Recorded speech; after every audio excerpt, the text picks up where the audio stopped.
Hi, my name is Sarah Bannon and I am the Head of Literature with the Arts Council, and welcome to the 2020 Dublin Book Festival.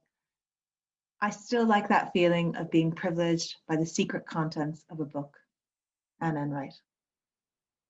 A century ago, it was our artists and writers who had the courage and creativity to dream about a country that could be free. Writers were at the heart of our story of Irish independence and were central to forming our society and our sense of what it is to be Irish. We're living in a reality that was unthinkable just months ago. But when life confronts us with the unimaginable, the only thing we have to fall back on is the life of the imagination. It is our artists and our writers who can and must imagine our future. It's the arresting story, the shocking image, the consoling poem, the enthralling dance. It has been these experiences, these artworks and artists who make them, and the artists who make them, that have the power to help us understand where we are, how we got here, and where we go next. They have the power to allow us to see ourselves, and more crucially, to allow us to see someone else. They have the power to shape how we think, how we feel, and how we get better. Today of all days, Irish society needs a thriving and diverse cultural infrastructure. Artists and arts organizations are critical to helping us overcome this crisis.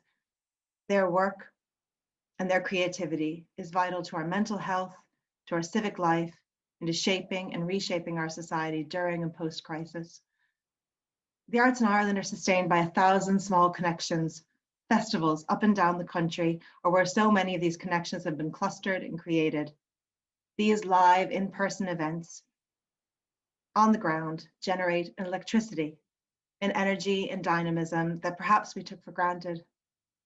It seems impossible this electricity can be replicated in the world of social distance. And yet here we are.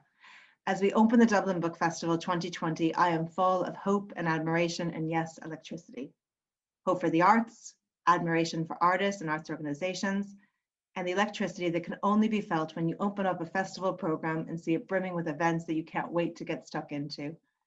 In the 2020 program for the Dublin Book Festival, we have a 10-day-long program of activity that is bold, brave, and energetic. It is indeed electric. It will take us to National Botanic Gardens, the National Library of Ireland, the Museum of Literature Ireland, Farmley, and the Mansion House. The program celebrates the diversity of Irish writing and publishing, from the big to the small, from fiction to nonfiction. It features all Irish published authors and illustrators in the online program. It's a showcase for homegrown talent and the quality of Irish publishing. Even in this strange new world, the Dublin Book Festival program offers meaningful interaction between authors and their readers. And this is central to the Arts Council strategy in literature, connecting writers and readers, celebrating the book and the creative imaginations of the authors and industry that brought them into our hands. The Dublin Book Festival celebrates the very best of Irish writing and Irish publishing. It celebrates what is local, what is homegrown, and what is Indigenous, what is precious. During the lockdown, our worlds have become so much smaller, but great books and great writing, these are the things that we turn to when we want to be transported away. And yet we don't just go to books to escape, we go to them to understand and to be understood, to see and to be seen. And when we talk about books, when we engage with their creators, this deepens our reading experience. It makes it more lasting. It's thanks to wonderful events like the Dublin Book Festival that this can happen. And I greatly look forward to engaging with every aspect of this rich and diverse program over the next 10 days. To Julianne Mooney and the team at the Dublin Book Festival, a hearty congratulations. To the publishers and authors, thank you. And to you, the audience, enjoy the electricity of the festival.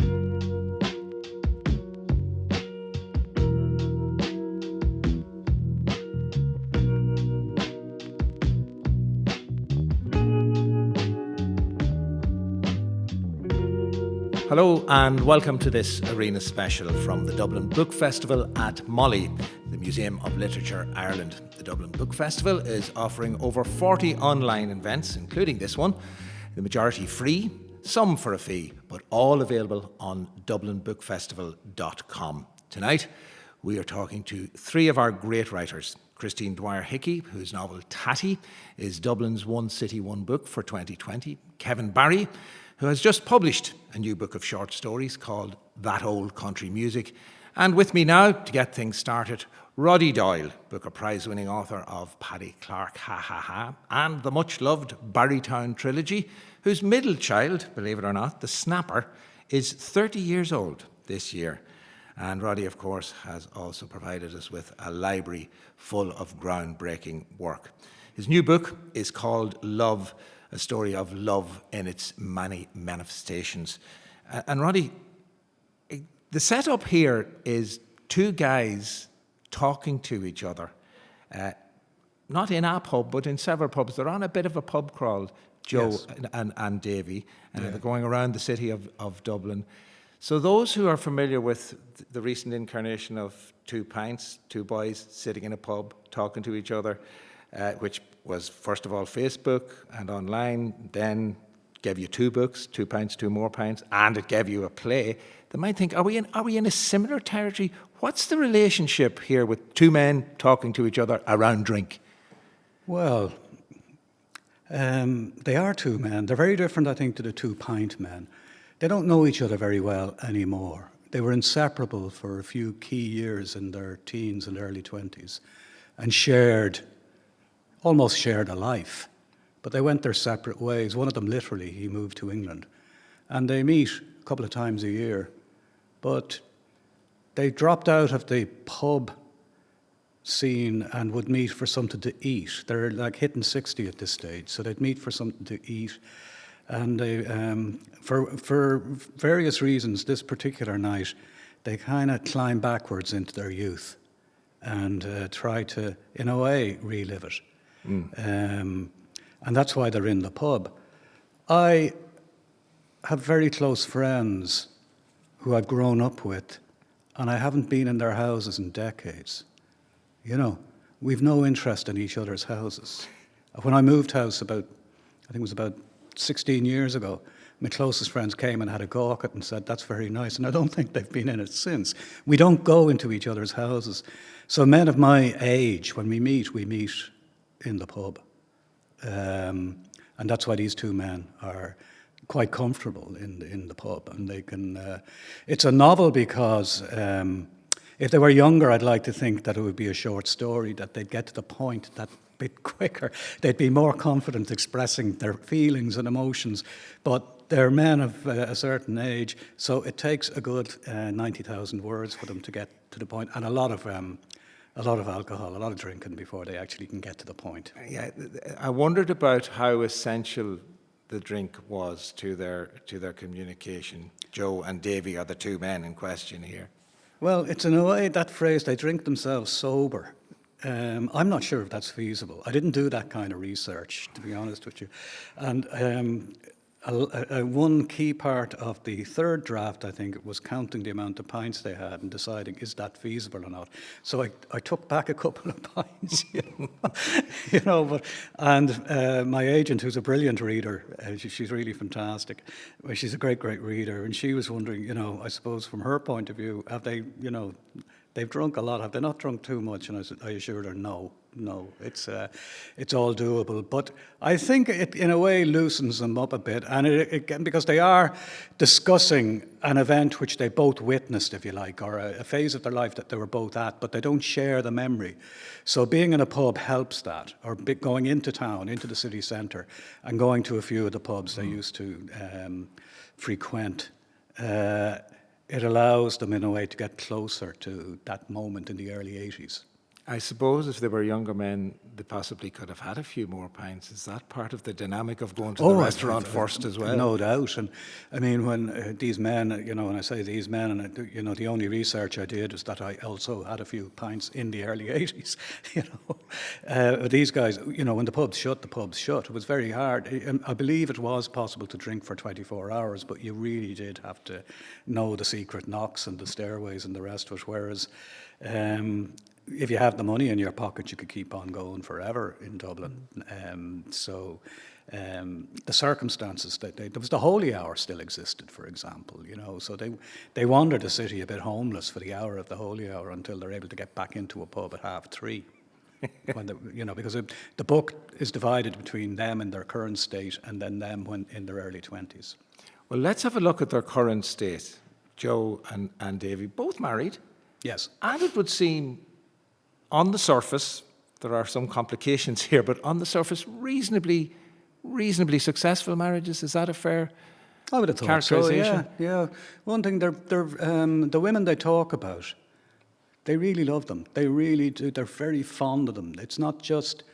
they really do hold the women, the three who are named repeatedly. They do hold all three in very high regard, So yeah, they've been, I suppose, in some ways, their lives have been emotionally successful, as the cliche is. But life is complicated, Is that the key to it, in fact, that life is complicated? You can be emotionally successful. Well, if it's not, there's no book. Why? Yeah, if it's not, it's... I suppose as we get older, these opportunities, we begin to look backwards because there's so much life back there. And a song might remind us of a moment or a phase in our lives. And Joe, he's at a parent-teacher meeting of all things, and he sees this woman coming in down the other end of the school corridor from afar, and he realizes he knows her, or he knew her, and she looks exactly as she did 37 years before. And as she walks closer to him, it's as if she puts on the age, a bit like an advertisement almost, or a visual effect, until she's the woman in her, hitting 60, standing in front of him, as opposed to the woman in her early 20s standing in front of him. So that's what gets him spinning away, And that woman, and I'm not giving anything away here because quite early on we found out that in fact Joe's marriage with Trish, even though he still loves Trish, and there doesn't seem to be any kind of problem with this in his mind. He totally and absolutely loves Trish. Yeah. Trish still loves her totally and absolutely, and his family. Yeah. But he loves this woman, and he's now living with her. He does that mad. It's almost inexplicable, and I'm quite happily admit that I'm quite confident and comfortable with the answer. I don't know. So in a way, why does he leave all this? I don't know. Nor does he in a way, but something happens, and as they discuss it, they can't write it off as a midlife thing because they're way past that point, unless they're going to live to 120. It's not. They're way past that nonsense in a way, and it's not about sex, and he's not running away with a younger woman, and he, in a sports car. So it's not those cliches. It seems to be a cliche unique to them. So that's part of what they talk about. And part of the complication here is Davy, the other side of the two men in the pub, or in the several pubs that we're with for most of the evening. There's a bit of a past regarding this Jessica woman as well. Yeah. They both, in a way, adored her from afar. And Davy's kind of convinced that they never actually even knew what her name was. It was a woman at the other end of the pub, at the other side of the pub, and they never knew her. They just, gawked at her from afar and thought she was all good-looking women. In their language, in their early 20s, good-looking women were gorgeous. But she was beautiful, and there was a difference. And so they kind of, as I say, stared at her from afar. But then Joe introduces her into the conversation on the first page of the book, and he's almost insisting that Davy's memory of the event tallies exactly with his own, and that's where Davy has a problem, really, And Davy, if you like, has lived a life of his own, and he's not quite ready just to surrender. Yeah. Davy's relationship with his wife Faye we also get the backstory of that. Yes. And that's a very interesting backstory, and a marked absence of certainly mothers in the case of both of them. Yes. Parents totally in the case of Faye. Yes. Her parents died when she's very young, or they're gone Yeah. when she's very young. I'm not sure why that was, because when I was writing, I don't think I was overly aware of the fact that in a lot of the recent books I've written, there's a parent who dies early on. Maybe because my own parents died in recent years, you know. Now, I was in my 50s when my father died, and on the verge of 60 when my mother died, so it's an entirely different thing. But perhaps, you know, it does, when a parent, and particularly perhaps when both parents are dead, you do sit back and you do ponder things, and you do, aside from grief, you do realize that you're now looking at the world in a somewhat different way. You know, there's no one to look up to anymore. You're an elderly orphan, so to speak. You know, and it is in its way fascinating how the angle that you look at the world must change somehow. So perhaps it's that. It just seemed to me, I wanted. Davy grew up in a very silent house. As, for example, I think did my mother, who was a great talker. But her father was a man of very, very few words, and her mother died when she was 3. And there were compensations, her brother and her sister. But I think it was a very silent house. And my mother filled that silence, I think, herself, because she was her own running commentator. She would go around the house talking, humming, singing, chatting to the dog, who'd follow her. You know, the dog was blind for years, apparently, but still followed my mother around the place. So maybe that's what I was after. But Davy dies, beg your pardon, Davy grows up in a very silent house, and he really falls for Faye. And because of how she speaks, how she uses words, how she uses language, this is what he falls in love with. After he has met her at a wedding, he can't actually recollect too much about what she looked like, but he can hear her. Yeah. And she's not from Dublin. How important is that aspect of things? That was just a bit of crack. I made her from Gorey because I kind of know Gorey, and it's Wexford, and I like Wexford. But then I was doing the audiobook, and I didn't even bother trying to do the Wexford accent because you need to be from Wexford to have a good stab at it, I think. I just couldn't do it. And I didn't try too hard to make, so I just thought it'd be more interesting and intriguing. And Davy has to go to her, so to speak. He has to leave Dublin, you know. Though the phrase comfort zone wouldn't have existed back then, but he has to get out of that comfort zone and go, you know, as he says, he was in a town that had a top and a bottom. And when you heard Faye's conversation then in your head, did she speak in a Wexford accent? She did, but I put in a phrase because I was in Gorey, I think I was in Pettit's supermarket or something, and I heard a young one behind me using the term "so it is," "so he was," "so he," after every sentence. And I don't think that's a Wexford thing particularly, judging, because I spent quite a while in Wexford and I didn't notice it before, but I was totally... I loved it. I loved the way she was saying it all the time, and I kind of began to anticipate would she say it at the end of this sentence, because you know the queue was long and she was doing a lot of talking, and she did virtually every sentence. So I gave that to Faye because I thought Faye would do that, you know. But yeah, I tried to be as, if you like, relaxed, giving Faye her dialogue as I would have been with the two lads, Dublin men and all, you know. Writing dialogue successfully on the page, I mean, it's work. There's a lot of trial and error, experimentation.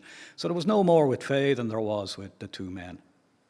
And that dialogue aspect of things, it's been there from the very start with you, you know, that a lot of the novel is in dialogue, and a lot of the novel is the dialogue between the two men. Yeah. How important are the dashes? How important are the bits in between the words? I was reminded when I was writing the book, I was reminded of writing the commitments where I set a lot of the rules for myself about the shortcuts to take and the spelling errors that I deliberately make and the dashes, you know, and I've become actually, I think, a bit more, not obsessed, but the dash as my weapon of choice has become even more important over the years. But I was reminded, because what I wanted to try and capture without advertising it too much was that these two men, they're broadly middle class. in their hitting 60, broadly middle class, white collar workers. They've done all right for themselves, really.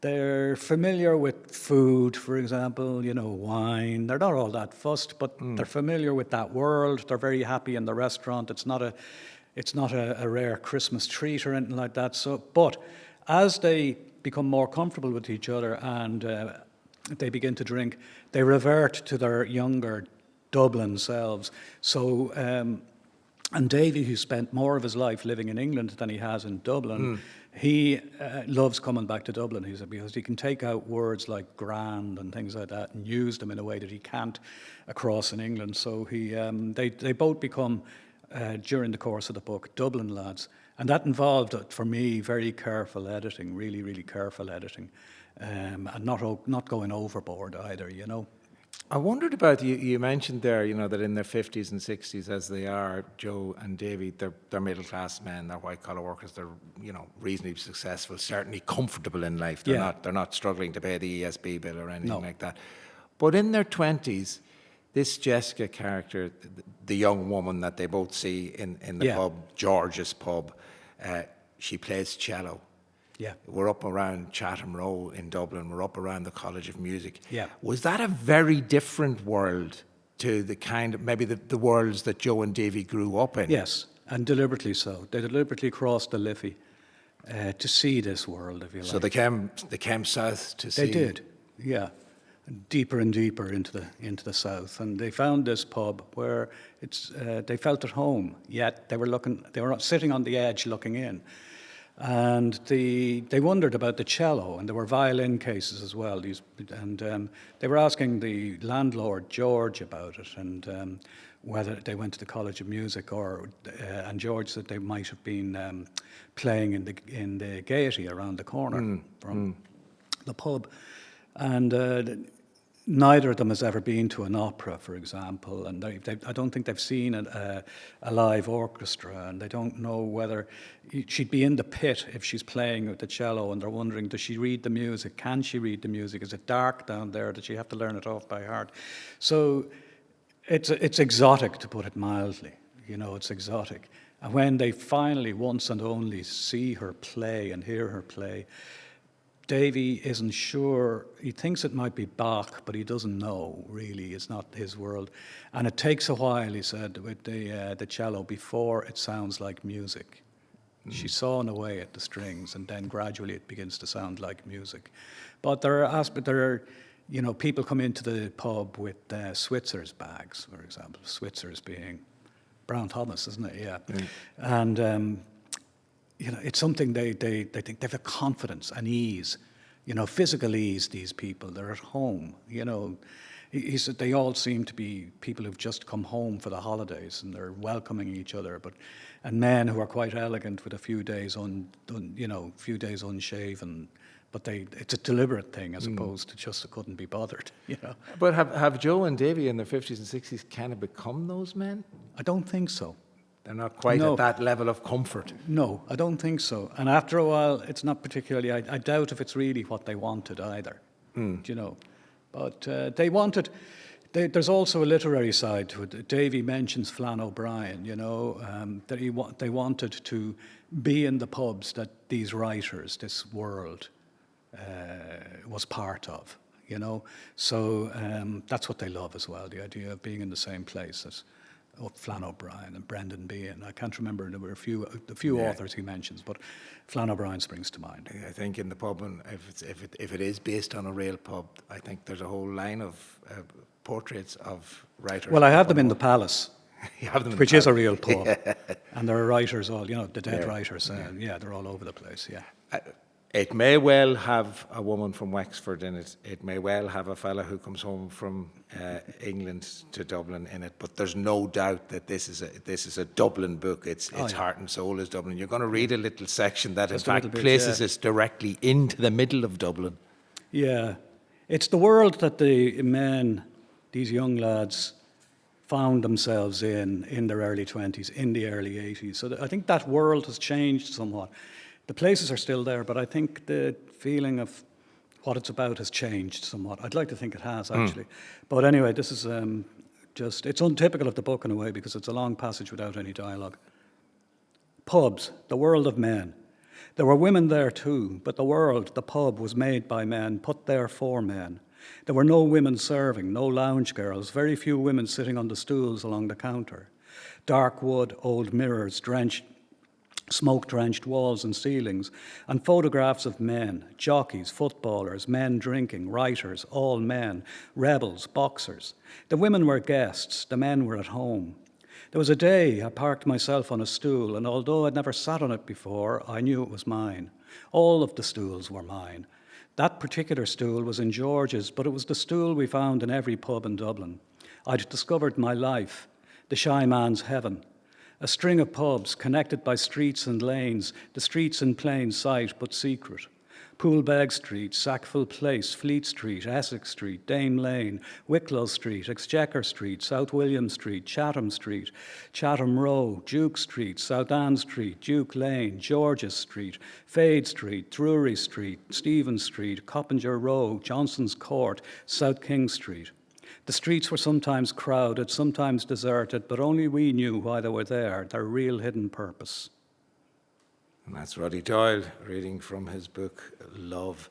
That list of streets in Dublin, and that was particularly a moment when Joyce jumped up at me. Really? Yeah, and Ulysses jumped up at me. Now, I know Yeah, Davy and because Joe... of Bloom wandering, particularly Bloom wandering the streets, yeah.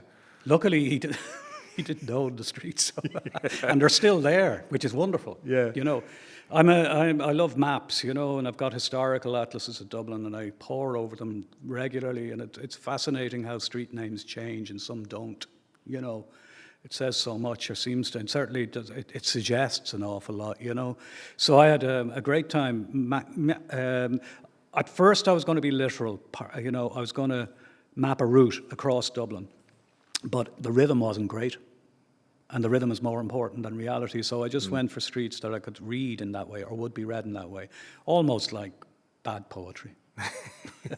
But did the Joycean parallel must have struck you? Now, obviously, No.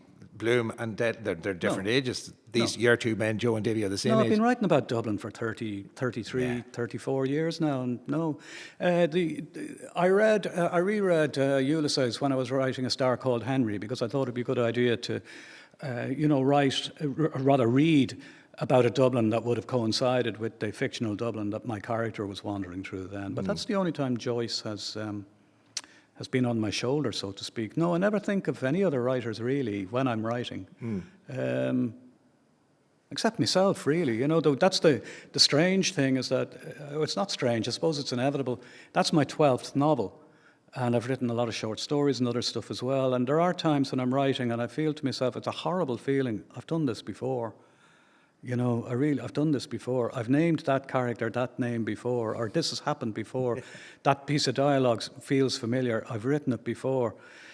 And I have to, you know, so it's a kind of a scary moment and a bit dispiriting, because you're thinking, I'm running out of things to say. I'm just, you know.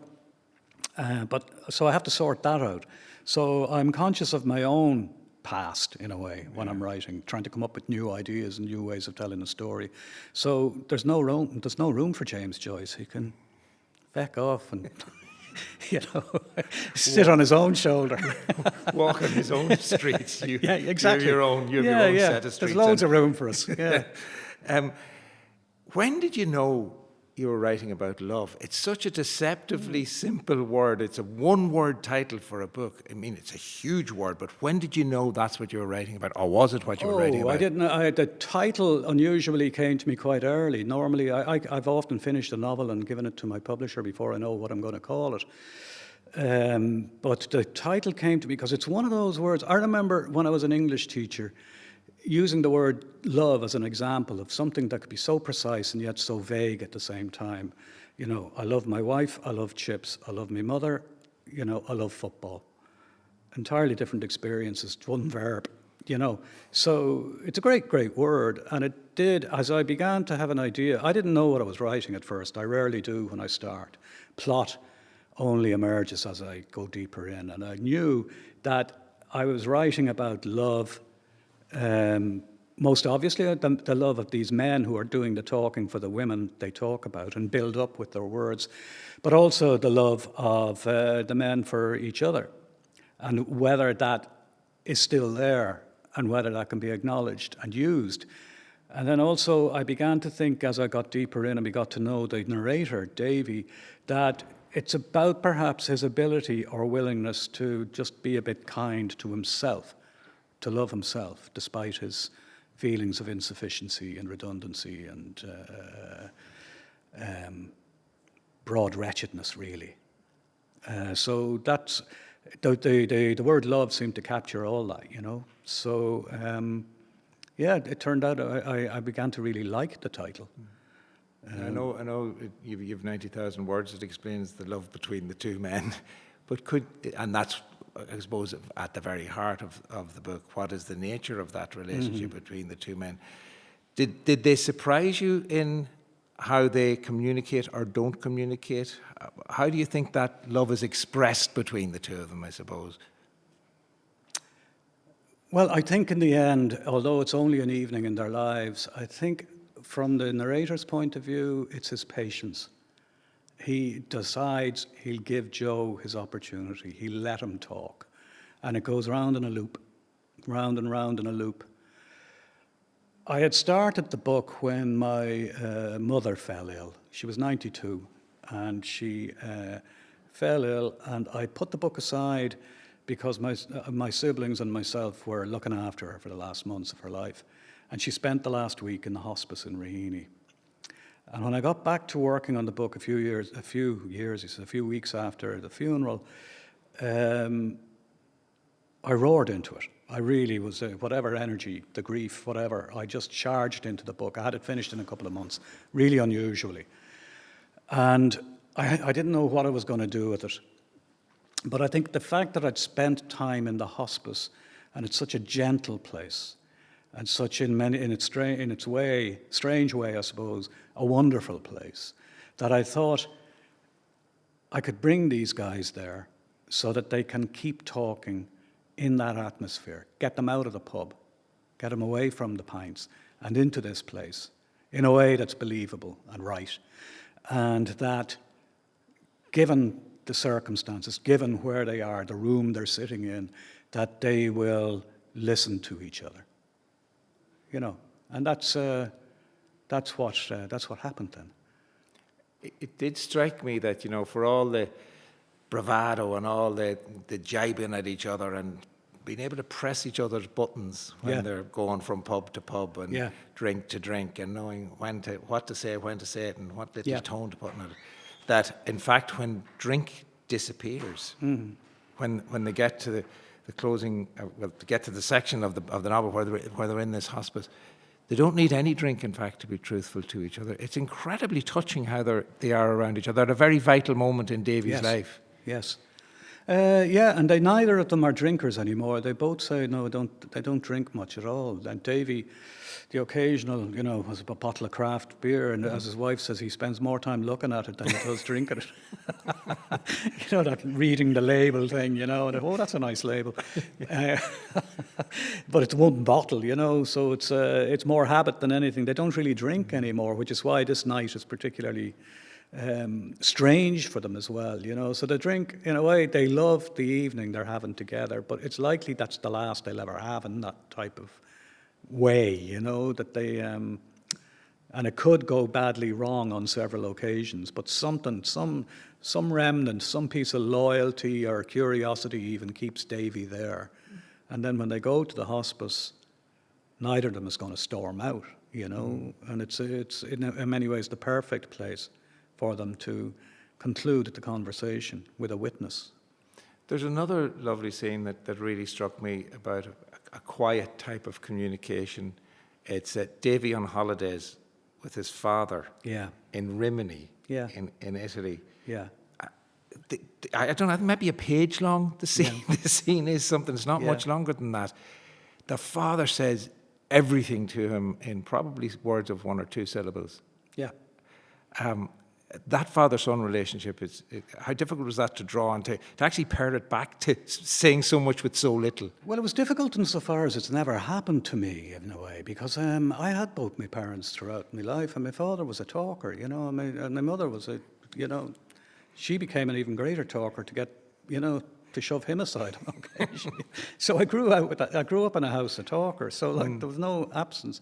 But I suppose it's these things are precious. That's what I meant about going backwards in time, because moments that just seem to be fleeting, a minute in your life, actually, that week in Davy's life with his father, the two of them, without distractions, without home, without the sadness of the absence of the wife and mother, it more than likely, in many, many ways, sustains him for the rest of his life.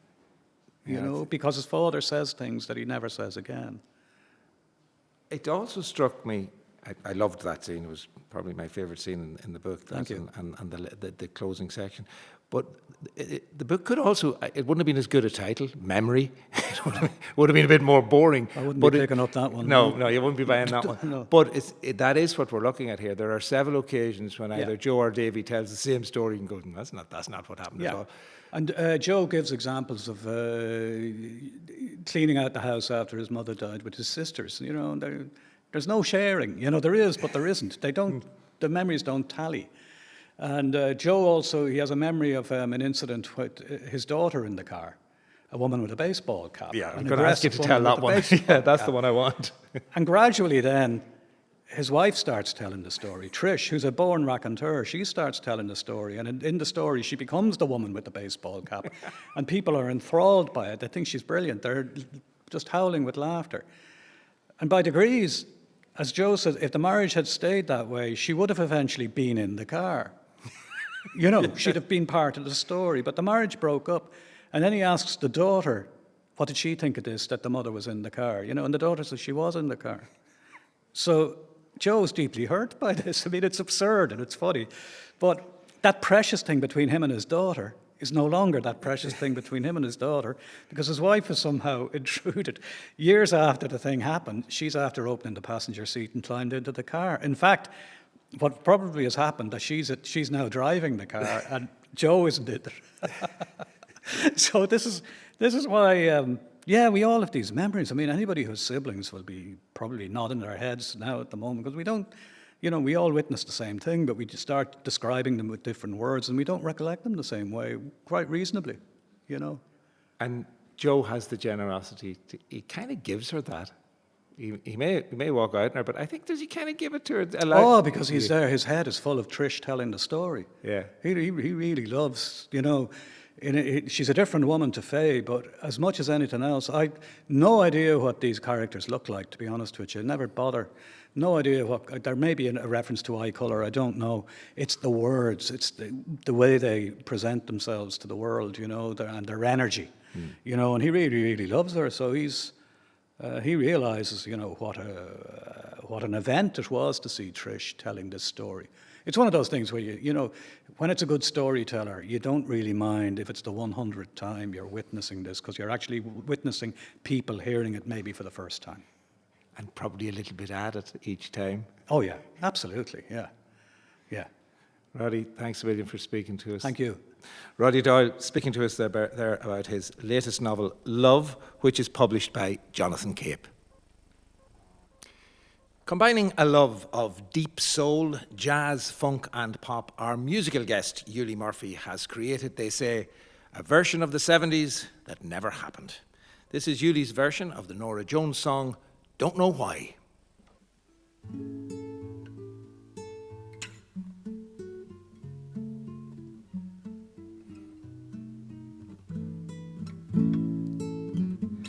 Waited till I saw the sun.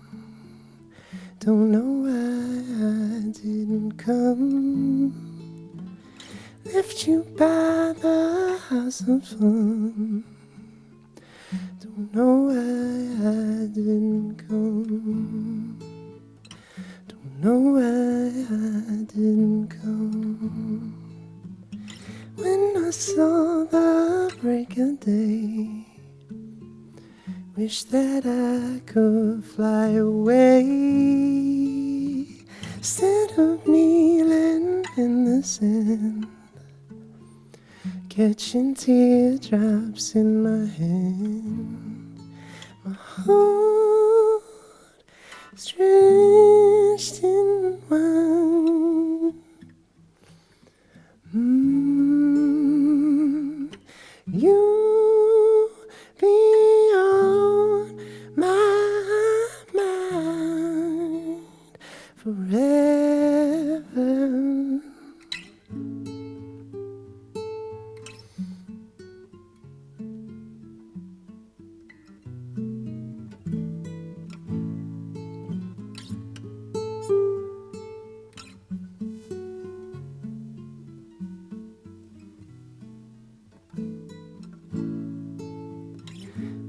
Across the endless sea, I would die in ecstasy.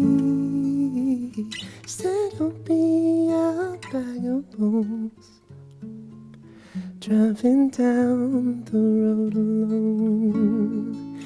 My heart is drenched in wine. You beyond my mind forever.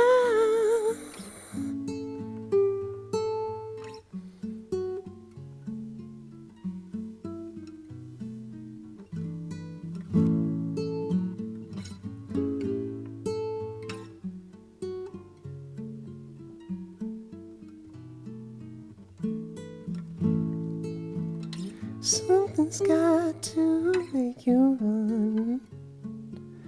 Don't know why I didn't come. Feeling empty as a drum. Don't know why I didn't come. Don't know why I didn't come.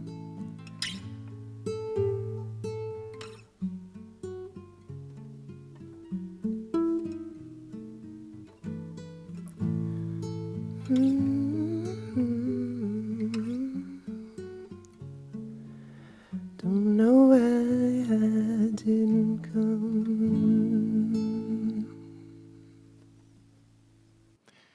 So here we are in the beautiful surrounds of the old Physics Theatre at Molly, the Museum of Literature Ireland, on Stephen's Green in Dublin as part of Dublin Book Festival, which is online this year at dublinbookfestival.com. With me now, two more of our literary greats, Christine Dwyer Hickey, who won the Walter Scott Historical Fiction Award and the Dalkey Literary Award for her most recent novel, The Narrow Land. But it's an earlier book of Christine's, Tatty, that we'll be concentrating on here. It's also this year's choice for Dublin One City, One Book. Also with us, Kevin Barry, winner of the 2013 Dublin International Book Award for City of Bohan, and Booker Prize longlisted for his most recent novel, Nightboat to Tangier. Kevin has just published a new book of short stories called That Old Country Music. Roddy Doyle, Christine, brought us to a very contemporary Dublin, and the Dublin of the 1980s, in fact, in his novel, Love. The Dublin that you bring us to in Tatty is a little bit earlier than that. We're in the 1960s into the 1970s, 64 to 74 to be precise. Right. What kind of Dublin did you want to tell us about in that book? Well, I wanted to tell you about the Dublin that I experienced as a child, which has greatly changed. And I think that Dublin really only began to change in the 1980s, because the Dublin I knew when I was a kid was very like the one my grandmother would have known, and it's, you know, and even my great-grandmother to an extent. But because it's changed, I think that was something that I wanted to concentrate on, amongst other things, in Tatty. Yeah. And you had written about Dublin previous to that, 3 books. There was a trilogy of books kind of in and around, first of all, the First World War, then in between the 2 wars, then the Second World War. But you said to me that Tatty felt like your first book, really. Was it a real sea change for you? Well, I think most people presume that Tatty was my first novel, and I'm quite often introduced as her first novel, Tatty. Yes, it was, I suppose. To be honest, the reason I wrote Tatty was that it sort of started out as an exercise in therapy. You know, my father had died a few years previously, and I was sort of trying to come to terms with that, and I wasn't having a great time over it. And a counsellor said to me, why don't you write down what it was like to be a child, but write from the child's point of view, and that way you'll realise that children are not to blame for their parents' mistakes. So I did that, and I just did it as that exercise. But maybe into the second chapter, a little ping went off in my head. The savage novelist said, this wouldn't be half bad now as a book. So I sort of went with it then as a book. Which suggests that it is very autobiographical. It is very autobiographical, yeah. Not completely, but it is, I think. I changed. At the time when it came out, I denied it, and you could have put me up against that wall now and threatened to shoot me, and I'd still deny it was anything like that I'd say, no, it's work of fiction. And I do want it to be considered as a work of fiction because it presented the same kind of problems that a work of fiction would do. But I changed, disguised a few things, like the special needs child is a girl in Tatty, and my brother is special needs, and he wasn't a bit impressed with being turned into a girl, let me tell you. And I gave Tatty a sister, which I don't have any sisters. And that was kind of it. Everything else sort of happened, you know, in my version of it anyway. Well, the siblings are an important part of the book. There's no question about that. And there are all sorts of different relationships between Tatty and her various older and younger siblings. Yeah. But really, it's the parents that are at the heart of the story, and the parents and the demon drink. The demon drink, which as I have found out since Tatty became the One City, One Book 2020, that very little has changed, because I am now getting, instead of letters, emails about how the alcoholic family and how adult children of alcoholics suffer. You know, they do suffer from childhood. And it's a great secret you're not supposed to tell. Like, even talking to you now about it, I'm half expecting when I go outside to be pulled into a corner and get the legs smacked off me for telling all my business, you know. But I think we should talk about it, really. But it is the parents, like my own parents, started off with all the hopes and, you know, of a young married couple, and were very much in love and everything, great plans for the future, and wanted to make a life together. And then drink gradually took over. So everything just became a complete mess. But what I find particularly interesting in Tatty is, I suppose, the drunken father is almost a stock character in Irish literature. Yeah. The mother drinking is a whole different ballgame. Oh, yeah. First of all, tell us about her in the book and the nature of her drinking. Well, in the book, she starts off, I think, as it gradually we should probably say it's episodic, that every chapter Tatty becomes a year older, and her perception changes and her voice changes. So she notices things as she gets older in a different way. And with the mother doesn't seem to have much of a problem with drink. It doesn't seem to be an issue. I mean, it opens with a christening party, and then gradually begins to take over as we progress through the novel. So that we see in the end that the mother has a serious problem with alcohol and has to have treatment. Now, the father is drunk occasionally, but as very much it was in those days, you were only an alcoholic if you couldn't hold your drink. That's what people thought. They thought if you got sloppy and you fell and you started crying or you vomited in public or anything like that, then you had a problem with a drink and you were an alcoholic. But so we have a different idea of what alcoholism was then, and than we do now. But with the mother, anyway, it's the hiding the drink in the house. Or then she has a pal and they go drinking in the afternoons. The pal has a car and they go into these kind of dark afternoon pubs where they drink, and the drink is a hidden thing. It's very much hidden and very secretive, and you don't talk about it. And even I remember as a teenager trying to find help, and whereas the professionals, as they were supposed to be then, that I went to, were all wanted to hear about the father, but they could not hear that your mother could possibly have a problem with drink. It just wasn't heard of. And how prevalent do you think alcoholism was then among married women Well, and I young think it women? was the first generation of women who felt liberated because they could go to the pub, because respectable women didn't really go to the pub. But when my parents were, my father, a lot of his friends would have been what we term bohemians, you know, writers and artists and all that sort of stuff. And he wasn't necessarily bohemian himself, and my mother certainly didn't come from bohemian stock. They were a very respectable Dublin family, you know. And but she felt she was the youngest, and whereas our older sisters were all very respectable and mass and things like when you go to stay with them, you'd be sent to things like sodality and benediction and things that didn't exist in our house, but had very exotic names and smells and everything. So I didn't mind going. But anyway, she started to feel that she was part of the women's liberation, if you like, because they could drink with the men. But unfortunately, the women, neither their livers or their lifestyles could hold up to, because they still had to go back and look after the kids, because that's the way it was then. None of the women really worked. And very few of my parents' friends, one or two women would have been financially independent, but otherwise, no. So it took its toll. And all of this we see through the eyes of We see this through the Tatty. eyes of the child, and what she picks up and what she hears and what she understands. And the challenge to it was I wanted to only see what she would think. I think I do this with all my characters, whether they're young or old. Only see what they see, only hear what they hear, and understand what they would understand.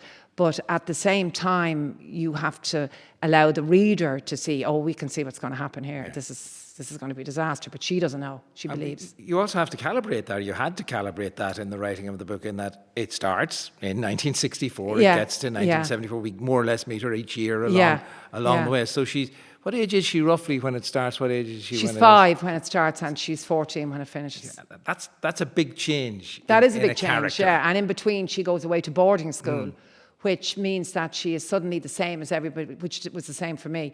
10 years of age, I went to boarding school, and suddenly you're the same as everybody else, and you have the same things, and you have the same cubicle, and you don't have to tell secrets. You know, Tatty gets her name from Telltale Tattler, because she tells yarns when she's asked a question. She automatically tells a lie because she's covering up for the family the whole time, you know. And she doesn't have to do that. She's now equal for the first time in her life. You're going to read a section. What year are we in here? I think this is 1965, the piece I'm going to read. Yeah, so she's quite young here. Yeah, she's 5. We're going to get a sense of the place, the time as well, and the place of the pub yeah. in the lives of this family. Of this family, okay.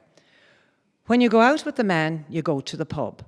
You get hooshed up on the bar stool. You get to do things you're not supposed to tell Mam about. Sometimes you get a little pint of stout. A pint for me, Dad says, and a little pint for my pal here. It tastes like black buttermilk, sour and thick.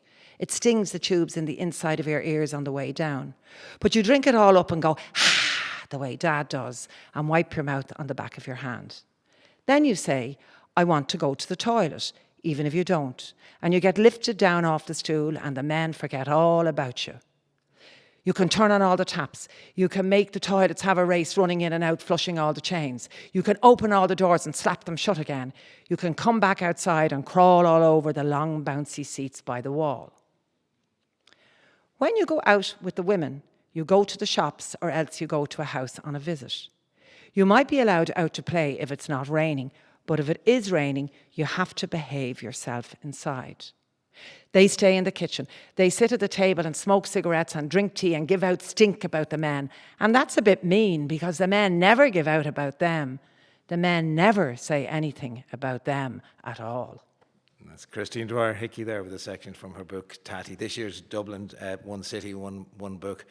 And we'll come back to more aspects of the book shortly. But one of the things that we get a sense there, Kevin Barry, in that reading that Christine gave us is a sense of community, a sense of a big group of people, you know, with the father in the pub or the women gathered around the kitchen table. There are also loads of cousins that appear. And Christine invented, as she told us, a few extra siblings for herself, I think, in the case of the book as well. What really struck me about the new collection of short stories, Kevin, loners. Yeah. People by themselves. Is that a northwest of Ireland condition? It must be since I moved to a swamp in County Sligo, yeah. It's strange. I mean, it was an amazement to me that it was It was 8 years, I realised, since my last collection of stories. So I kind of started rooting around the house for what I had and looking down the back of the couch and under the couch for any stories that might be lying around. And I was amazed, there was about 20 I was quite happy with. But then you kind of try and select ones that kind of speak to each other a little bit and that kind of go around the same kind of themes and even kind of similar setups. And definitely the loners, the moody loners were coming through. I'm not an especially moody loner myself. No. I'm quite a cheerful loner a lot of the time, I think. A jaunty loner. But it's, there's kind of a couple of lonesome lads in the book, all right, I'd say. But if we look at the quote you give at the beginning of the book from Jane Campion, I think that the romantic impulse is in all of us, and that sometimes we live it for a short time and it goes on from there. But the romantic impulse, right from the get-go, the romantic impulse is in all of these, well, in many of these loner characters. They are love stories, which is kind of an amazement to me sometimes when I realise that I'm after writing a love story, you know. You think it's the last thing you're writing and you look at it. It can take a long while for your short fiction is very strange, almost eerie form. It can take a long while for you as the writer to realise what the stories are about and where they're coming from. As well as being love stories, they're very Northwestern stories. It struck me.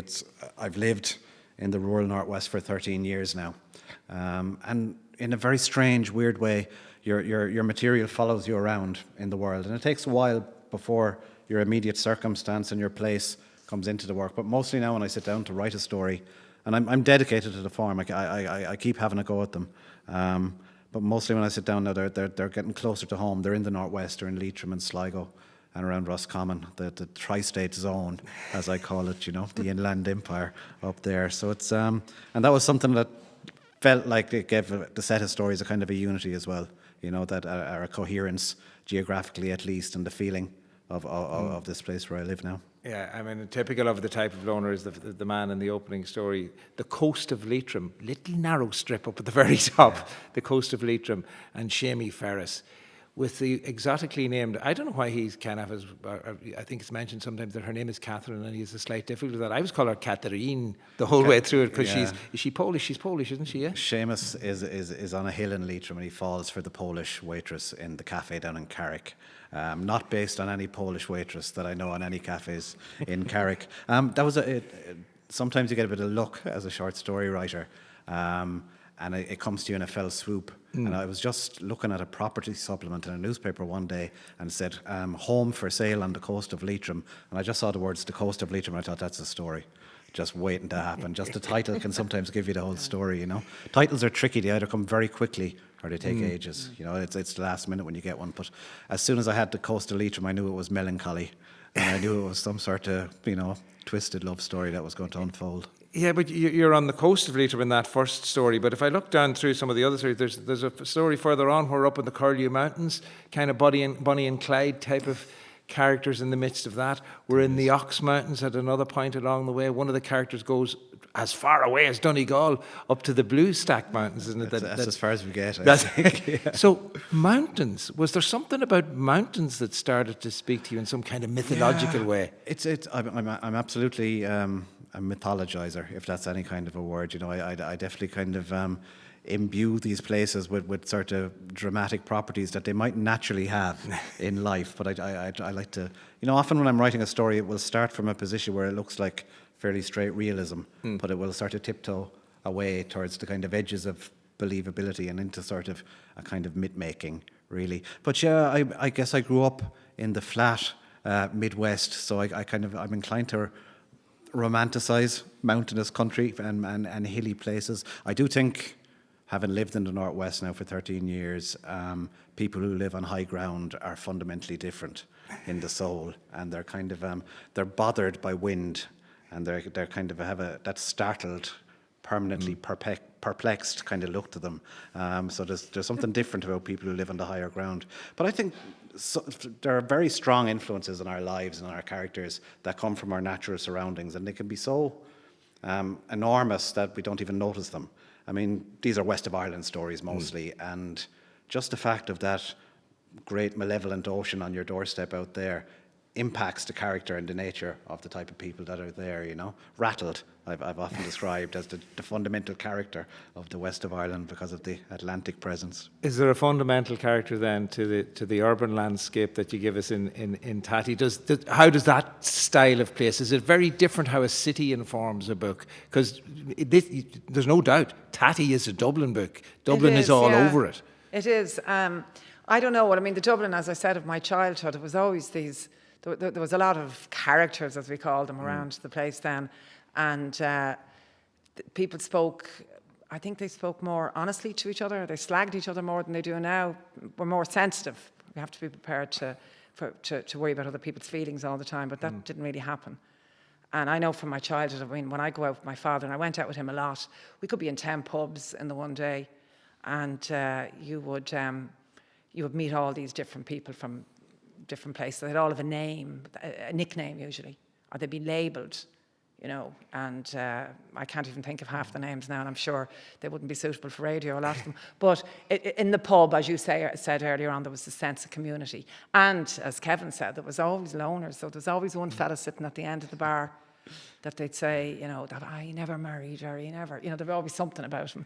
But the nicknames, I suppose the nicknames would often be, that's a type of mythologizing as well, isn't it? It's throwing a whole load of attributes, positive or negative, onto a character in the pub. Yeah, and I think like my grandfather, who was from Dublin, from the inner city in Dublin, my father's father, would have the weirdest names for people, Go By The Wall and other, I better not say what the other ones were, but I think that means somebody sneaky or somebody else that, Anyway, as I said, they're probably not fit for radio, but they would label you forever, no matter what you did. And Dublin people also tell each other all their business. They still do that, I think. You stand at a bus stop and they tell you everything, all their business. None of that up the northwest. No. Jesus, no. When I moved to the northwest first, I started calling it the land of the pregnant pause because they tell you nothing. They tell you nothing. The jobs are different. Like I grew up in Limerick City, and I spent a lot of time in Cork before. Been in the UK for a long time, and Cork and Limerick and Dublin are so different from some of the parts of the northwest where it's for a long while I was convinced there was no sense of humour up there at all, and then I realised they're actually winding you up all the time and taking the pee out of you all the time, but it's all very straight-faced and kind of deadpan, and the humour is very different, like where I grew up in Limerick, the language is 100 miles an hour. How are you getting on? I'm down there in Colbert Station, and it's very quick. And the humour comes from that. You have this kind of surreal humour that comes out of that. Whereas the Northwest is completely different. And because I write largely comedies, I consider myself essentially a kind of a comedian. That's what you have to tune into is the nature of the way humour changes. And it changes. We're a small island geographically, but the nature of the humour and the nature of the talk and the nature of the language changes radically in quite short distances, and you have to be retuning your ear to it all the time. Okay, tell us about our friend. He's a writer who goes up to the Blue Stack Mountains up in Donegal. Actually, you're going to read the opening section of the story, aren't you? I will. Yeah, well, why don't we get that, then we can speak more about it. So this is what greets the reader. From the story Old Stock, the first page of it. The spring had been long and cold. The wind that came across the lake still had winter's bite, and the house was wearing its age and ached loudly in the wind as though poorly, and I was myself sick in the bowel, the gut, and the gums. Or the nerves, in other words, or the soul. I badly needed to get out of County Sligo, and it was word of an imminent debt that allowed me to. Early in May, the call came true that Uncle Aldo was on his way out up in Donegal. It was a miracle he was even going still.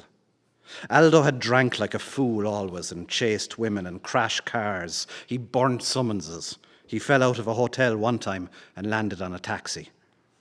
I was the last of his close relations. He was my father's only brother, and the father was long dead. It was the lungs, in either case, that would cart them off. The lungs and the dampness, I suppose. Here's a very old joke. Cause of death, the west of Ireland. Kevin Barry reading the opening section there of his story, Old Stock, which is part of his new collection, That Old Country Music. That cottage that the writer goes to, it has serious powers. It does. It turns out to be a very sexy cottage, is what happens for our writer-narrator.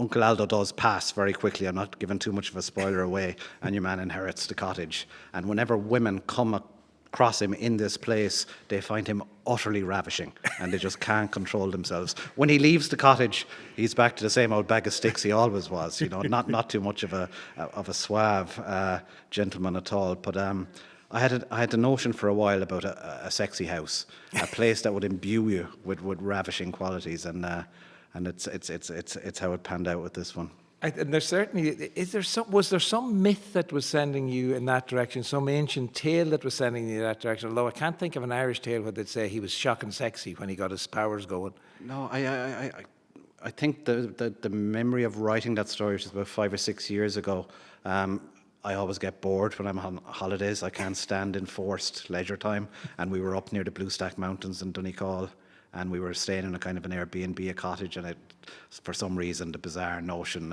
crossed my mind, what if you had a sexy cottage?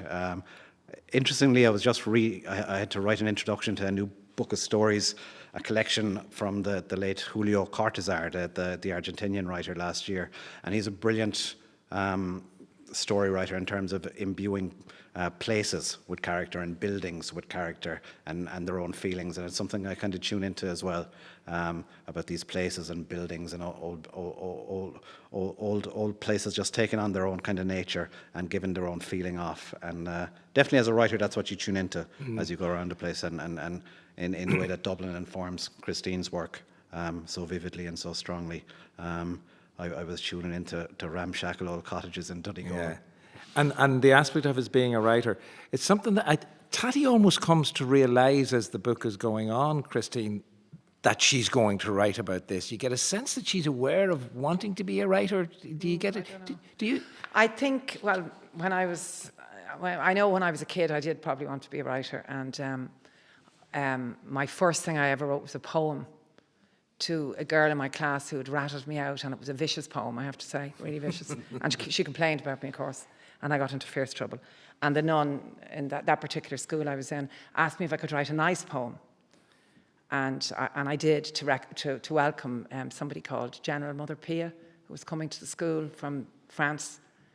And I can't remember what the poem was about, except I remember having 2 pigtails and 2 big yellow ribbons and standing up lisping out on the stage. But I do kind of remember one line at the beginning was something, General Mother Pia, welcome to our school, we are very glad to see you. So it's probably just as well that I didn't, stick with the poetry thing. I don't have the courage, anyway, I think, to be a poet. But I did kind of want to be a writer. It was the one thing I excelled at in school. And I avoided it, I think, for many years because of the writers that I saw when I was growing up. I didn't want that kind of life. What were you saying that was? I was seeing that they, particularly with their children, and that lack of, I don't know, the chaos. It was always chaotic, and the drinking, and if somebody asked me when I was 12, what do you want to be? I wanted to be something in a uniform and something that was organised, and it might be the woman in Bewley's with a little penny and a little notebook for writing down, things and place to put it. Or it could be just anybody who was organised. But I didn't want to be someone who, they were always sort of on the piss and fight. They were always fighting and shouting, and there just seemed to be an awful lot of unhappiness around writers as well. Even though they probably had a great time themselves, this was just how I saw it as a kid. Well, one of the things that really struck me, the reason I bring up the writing and Tatty is there's a lovely scene late in the book, it is, where they're writing synonyms, if I have my term correct, where they're asked for, here's a word, now how many different words can you give us that mean the same thing? So what does Tatty do when she's given that task? She writes all the words she knows for drunk. It's heartbreaking, that. Yeah. Yeah, I remember doing that, actually. All the words I knew for drunk. But that's just the way, if you're a child in an alcoholic family, and the whole family it's like the rate, we all know about that now, the infection rate. The whole family is infected. And it becomes part of the norm, and each member of the family finds their little role in order to survive. And sometimes they change those roles depending. And you just kind of take it as normal. It's only when it passes, and say you have your own family yourself, and you start looking and thinking, comparing your childhood to theirs and seeing the difference. And then you realise that there's kind of, you know, a tragedy in it. We do have a huge problem. Like, I mean, I'm all for, I can see the benefits of the pub, the great crack and all the rest of it, and it's a wonderful place, and the Irish pub in particular. But we do have a huge problem around alcohol here that's not spoken about, and I think it's to do with our children. If we look at our children and see how they're affected. Kids put up with anything, but afterwards, it's afterwards that in adulthood they bring it into. And the other thing too that's important, because obviously you're writing about a very serious topic in terms of that. You're writing about a very serious topic in terms of that damage that happens to the family. Yeah. But the book is full of humour. It is. Oh yes, it is funny because like alcohol, you know, the whole thing around alcohol, it is quite funny. And like even when you're reading Kevin Barry's stuff and you see like some of the things that happen that wouldn't happen only for drink, and it is funny, you know, there always is. I think no matter how serious the subject is, you find humour in it. You do find humour in it, you know. And it struck me in terms of if I was looking for a parallel to Tatty, and maybe it's just an age thing as much as anything else, is the character of Kizzy in another of the stories in the collection, this little Roma girl. Just give us a sense of, first of all, what happens to her in that story, and maybe I'll tease it out a bit more with you then, Kevin. Yeah, Roma Kid, it's called. It was a really interesting story for me to write because there are almost no jokes in it, which is unusual for me. But I could see her very vividly.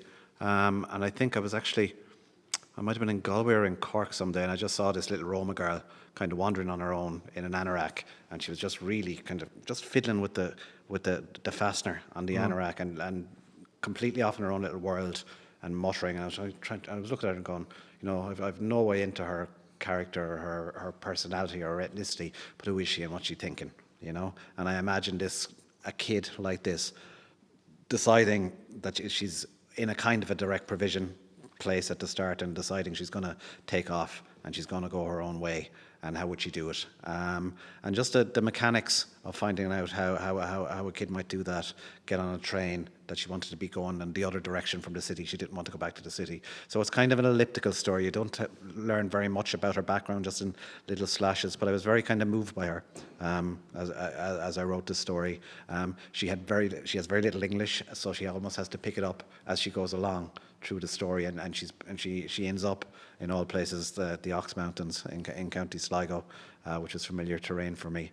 But yeah, it's a story that surprised me when I dug it out, when I was rooting under the couch for stories. I was very moved by it when I read over it again. I had very little memory of the day-to-day writing of the story 5 or 6 years ago, and that's often a good sign when you don't remember much about the actual composition of a piece. It's because you're channeling from a good place with it. You're getting somewhere. It's a portrait of childhood, really. This kid being in a place where she's trying to figure out who she is and who she's going to be, and settling for quite a compromised future and what it's going to bring, but being satisfied enough within that.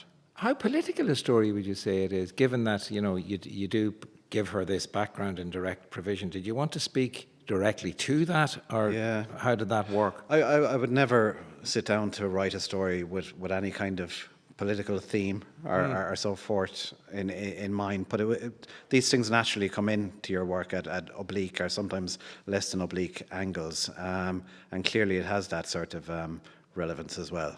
When the story is finished and it's done, you realise, okay, it's because you're seeing these kids in such desperate situations all the time, situations that shouldn't be allowed to continue, but they are. And you know, as a writer, you're just trying to create an empathy with your character on the page, and you're trying to say at some stretched, vaulting, reaching level, I know how you feel, you know.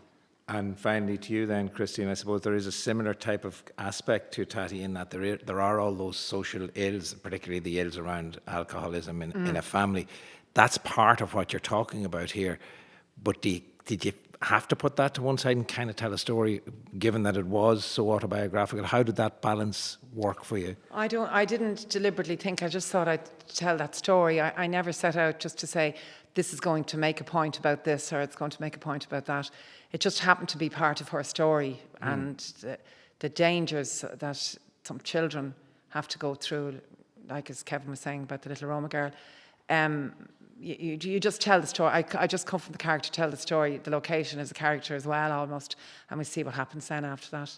Stay true to the character, and I didn't deliberately want to look at I don't know. That's the honest answer. I don't know. It just came out that way. Let the character do the work. Yeah, let the character do the work. So that's Christine Dwyer Hickey talking about her book Tatty, which is published by New Island Books, with a new introduction by Dermot Bolger as part of the Dublin One City One Book for 2020. Kevin Barry's collection of short stories, That Old Country Music, is published by Canondate. And now to some more music from Ueli Murphy. This is Burning Up.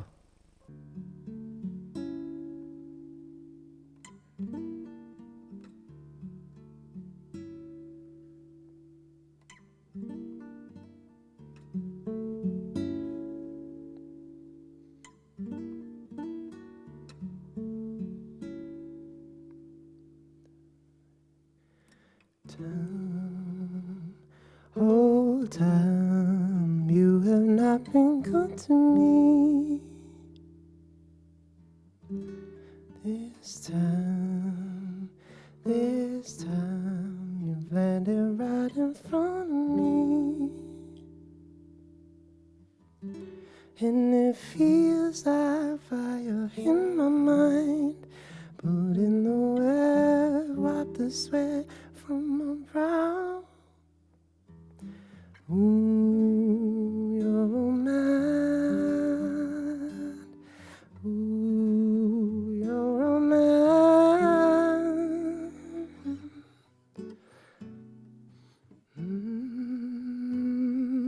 Time, oh time, you have not been good to me. Time, precious time, wasted while looking for me. Well, you've got my name and babe, I've got your number. And I've never felt things like this before. There's no way I'm losing you. Come put me up, baby. Feels like I'm burning up. They say words for you won't pass you by. You, babe, were a stroke of love me all mine.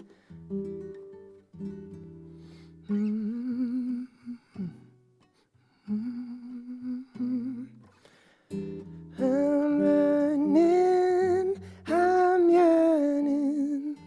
Can you put me out? Your love has me burning, burning up. I'm burning, I'm yearning. Yeah. Can you put me out? 'Cause I'm burning up.